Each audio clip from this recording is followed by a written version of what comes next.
जन्माष्टमी व्रत की पूजा विधि। शुभ मुहूर्त और व्रत कथा। जन्माष्टमी व्रत की पूजा विधि। स्नान और संकल्प। व्रत करने वाले व्यक्ति को प्रातःकाल स्नान कर स्वच्छ वस्त्र धारण करने चाहिए। इसके बाद भगवान श्री कृष्ण की पूजा का संकल्प लें।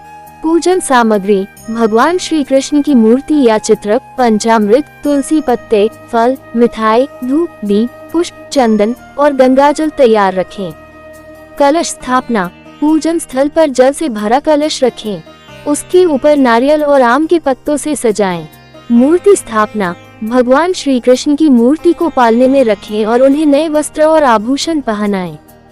भगवान का अभिषेक। पंचामृत, दूध, दही, घी, शहद और शक्कर से भगवान का अभिषेक करें। इसके बाद उन्हें स्वच्छ जल से स्नान कराएं।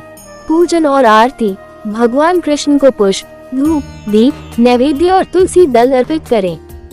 फिर आरती करें और शंख ध्वनि से पूजा संपन्न करें। भोग।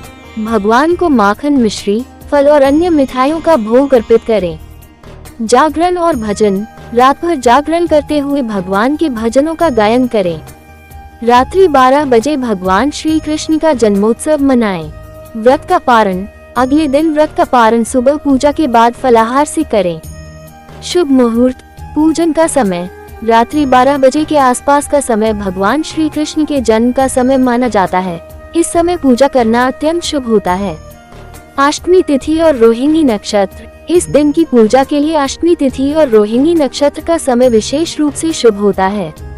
जन्माष्टमी व्रत कथा। एक बार मथुरा नगरी में कंस नामक अत्याचारी राजा राज करता था। उसकी बहन देवकी और उसके पति वसुदेव की शादी के समय आकाशवाणी हुई कि देवकी का 8वां पुत्र कंस का वध करेगा।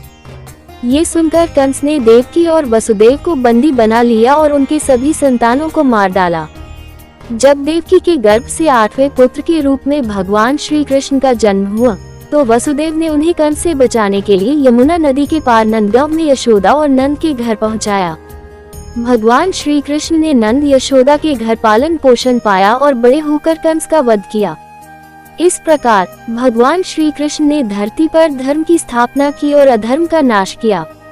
जन्माष्टमी का व्रत और पूजा भगवान श्री कृष्ण के जीवन के इन पावन प्रसंगों की स्मृति में किया जाता है, जिससे व्रती को भगवान की कृपा प्राप्त होती है और जीवन में सुख, शांति और समृद्धि आती है।